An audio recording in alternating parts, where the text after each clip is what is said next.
Querido amigo e querida amiga, seja bem-vindo para mais um estudo da Palavra de Deus. Bom, antes de eu avançar, gostaria de pedir para se subscrever aqui, ativar o sinal de notificações e ao mesmo tempo também partilhar os conteúdos para que esta esperança do Evangelho chegue a mais pessoas. Bom, hoje vamos falar sobre um assunto muitíssimo interessante, a lei e a graça. Será que a lei e a graça estão em conflito? Novo Testamento, somos salvos pela graça. Antigo Testamento eram salvos pela lei. É assim como a Bíblia ensina? Bom, nós hoje vamos compreender. Antes de tudo, precisamos perceber que a salvação é unicamente pela graça mediante a fé. Todos os seres humanos foram salvos pela graça.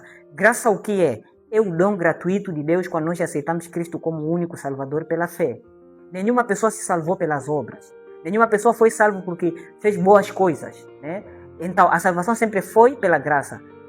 O pregador quer dizer que até mesmo no Antigo Testamento? Sim, porque, por exemplo, Paulo disse que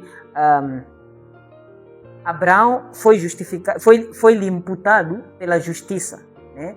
Usou a expressão foi justificado, né? Sim, foi justificado. Ou foi imputado à justiça, né? Essa expressão. O que quer dizer isso? E afinal, até no Antigo Testamento, as pessoas eram salvas pela graça. Okay? E a expressão imputado quer dizer algo que nós fomos dados gratuitamente que não nos pertence. Só que a única diferença, no Antigo Testamento, o sistema de sacrifício era baseado nos animais e tudo mais, aquilo que nós chamamos da lei cerimonial. E no Novo Testamento encontra já o seu antítipo em Cristo, aquilo era tipo, encontra o antítipo em Cristo Jesus, ou seja, o seu cumprimento literal. Então aquelas figuras passaram. Mas enquanto eles matavam o cordeiro, estavam a professar pela fé que crê nos méritos de Cristo e recebem a salvação pela graça. Bom, então, sendo assim, nós podemos chegar a certa conclusão, que a salvação é unicamente pela graça. A salvação não é pelas obras. Mas ok, uma questão que fica. Já que a salvação é pela graça, que importa a lei? Qual é a importância da lei? A lei já foi anulada. Nós não precisamos mais guardar. É assim como muitas pessoas chegam à conclusão. É uma mentira isso. E ainda que a salvação é pela graça, mas quando nós aceitamos Cristo como o único Salvador, nós devemos obedecer a Deus. Obediência não é o meio de alcançar a salvação, mas é o resultado da salvação. Passamos por um processo importante, chama-se justificação, que é unicamente pela graça nós aceitamos Cristo e somos justificados através dos seus méritos. Depois daí, aquela graça que nos justificou também nos santifica. O processo de santificação, que é um processo diário da vida humana, refere-se à mudança de caráter que é operado pelo Espírito Santo. E isso só acontece quando nós estamos em harmonia com os mandamentos de Deus. Mesmo você, quero te perguntar, aceitaste Cristo? Podes continuar a matar? Podes continuar a roubar? Podes continuar a falar mentira? É algo que não faz sentido. Então, isso mostra que, ainda que nós estamos em Cristo, Deus nos chama a obedecer os seus mandamentos, não como um meio de alcançar a salvação. Se há quem pensa que está a alcançar a vida eterna por causa da guarda da lei, esse também caiu da graça, esse está em problema, por causa dos fariseus, por exemplo, no tempo de Cristo. Porém, a Bíblia deixa claro que a obediência deve ser consequência de um relacionamento redentor que nós já temos em Cristo. Depois da nossa justificação, enquanto nós somos justificados em Cristo, então nós vamos viver a obedecer os seus mandamentos. É aí onde já existe essa harmonia entre a lei e a graça. A graça nos salva. A lei é um modo de vida que nós levamos, é a vida dos salvos.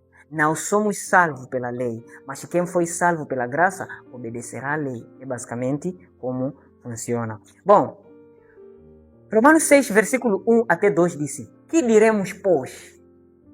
Permanecemos no pecado para que a graça abunde?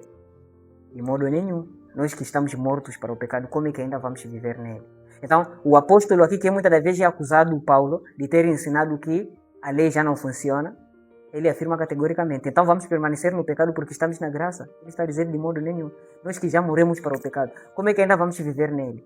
Questão de Paulo com os fariseus não era por que guardar a lei, era onde colocar a lei. Eles pensavam que a lei é um meio de alcançar a salvação, mas ele estava a tirar daí, estava a mostrar que Cristo é o único meio de alcançar a salvação e a lei é consequência dessa salvação. Paulo guardava a lei, guardava os mandamentos de Deus. Então, quando as pessoas vêm, por exemplo, Paulo dizer que porque o fim da lei é Cristo, eles rapidamente, está vendo? Aqui Paulo falou que o fim da lei é Cristo, então Cristo terminou a lei.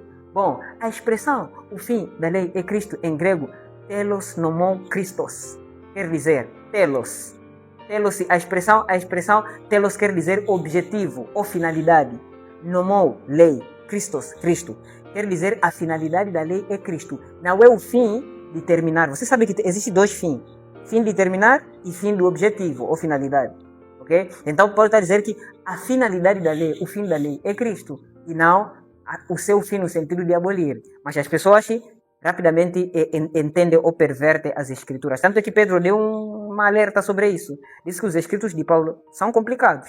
Né? Paulo foi um grande erudito. Se for hoje diríamos que era PhD, né? Porque ele disse que era fariseu dos fariseus. Fariseu dos fariseus era uma pessoa que passou na escola superior dos fariseus, na interpretação da lei, né? Acho que era chamado de Talmud, onde estudavam os maiorais, né? Sim. Então, ele tem um conhecimento muito profundo das Escrituras e ainda mais com o dom do Espírito Santo e Cristo que lhe apareceu e tudo mais. Então, os seus escritos não podem ser encarados de qualquer maneira. Deve-se estudar a Bíblia com muita cautela e com orientação de Deus e com muita oração para poder desvendar os mistérios da justificação pela fé, especialmente no livro dos Romanos, que é uma das cartas mais complicadas do Novo Testamento. Bom, ainda mais, Jesus Cristo mostra claramente que nós devemos obedecer à lei. Ele disse, não cuideis que eu vim destruir a lei, mas vim cumprir. Isso está no capítulo 5 do livro de Mateus. Então, eu não vim destruir. Os céus e a terra hão de passar, mas as minhas palavras não passarão. A minha lei não será tirada nem um til, nem jota. E qualquer que ensinar os homens a violar os mandamentos de Deus será chamado menor do reino do céu. Mas aquele que ensinar os homens a obedecer será chamado grande no reino dos céus. Então, isso nós podemos encontrar no Mateus 5, 15 até 19. O que quer dizer essas palavras? Eu estou aqui para te ensinar você a obedecer a Deus, porque eu não quero ser chamado menor no reino do céu. Agora, aquele que ensina a lei foi abolida, não sei o que, será chamado menor no reino dos céus. É assim como Cristo estava a dizer. Ele não veio anular a lei, mas veio cumprir. Cristo não veio para te dizer, roube à vontade, adultere à vontade, não veio te dizer isso. Ele vem te dizer que aceita a mim como teu Salvador e eu te santificarei e você será uma pessoa melhor. Tanto é que a mulher adúltera, quando se encontrou com Cristo, o que acontece? Cristo disse, eu não te condeno, ou seja, eu te salvo, te justifico. Mas tem uma frase que muitas vezes nós esquecemos. Vai-te e não pecas mais. Vai obedecer os meus mandamentos. 1 João 2,4 disse que aquele que diz que conhece a Deus e não guarda os seus mandamentos é mentiroso e nele não está a verdade. Muita gente hoje dizem que conhece a Deus, mas negam os mandamentos de Deus. São mentirosos e neles não está a verdade. Não são minhas palavras, é a palavra de Deus. Então, não é possível você estar na graça e negar de obedecer a Deus. Ao mesmo tempo, também, 1 João 3,4, a Bíblia apresenta que a lei, o pecado é transgressão da lei. Se o pecado é transgressão da lei, logo, quando tu tiras a lei, então não existe pecado. E se você afirmar que não existe a lei, então não existe pecado, você está tentando nos dizer que Cristo veio morrer em vão. Você anula o fundamento principal do Evangelho. Mesmo no teu país. Porque você está a fazer uma coisa errada, vai dizer que neste país não tem lei. Se experimentar falar isso, você, já com a mesma lei, vai preso. Se os países só têm lei, como é que Deus não terá lei? Crime o que é? Crime é violação da lei. Pecado o que é? É violação da lei de Deus. Não havendo lei de Deus, não há pecado. Não havendo lei da nação, não há crime. É possível isso? Então, podes ver que esses argumentos todos ainda populares não são certas. Okay? Romanos 7, versículo 7, o apóstolo Paulo nos disse, a lei é pecado. Depois ele afirma que não. Eu não conhecerei o pecado senão pela lei. Ao contrário, a lei que me ajuda a conhecer é o pecado. Eu não conhecereis que cobiça é pecado se o mandamento não dissesse não cobiçarás. Então a lei está lá para nos mostrar o que é o nosso pecado, para que nós possamos acudir a Cristo, a fim de poder ter a vida eterna. Eclesiastes 12, 13 a 14, disse que de tudo que se tem ouvido no Evangelho, o fim é teme a Deus e guarda os seus mandamentos. Porque este é o dever de todo homem. Porque Deus trará de juízo toda a obra do homem. Quer que seja bom, quer que seja mal. Então, o fim de tudo que você ouviu é temer a Deus e obedecer seus mandamentos. Deixa de ouvir essas conversas aí que faz você ser rebelde e desobediente. Obedece a Deus. Esse aqui é o fim do Evangelho. E Deus trará, vamos estudar sobre juízo. Toda obra, quer que seja bom, quer que seja mal. Tiago 2, 10, 17 a 26, a palavra de Deus mostra claramente que a lei, a fé deve ser acompanhada pelas obras. Essa é a primeira coisa que nós encontramos no capítulo, pelo menos no capítulo 2 do livro de Tiago. A lei deve ser acompanhada por obra. Deixa aquela conversa de que Deus olha para o meu coração, é verdade, mas o teu coração, a tua conduta é reflexão daquilo que está dentro de ti. Aquilo dizer que o que importa é aquilo que está dentro de mim. Diz que de mau tesouro tira coisas más o homem. De bom tesouro tira coisas boas o homem. O que quer dizer isso?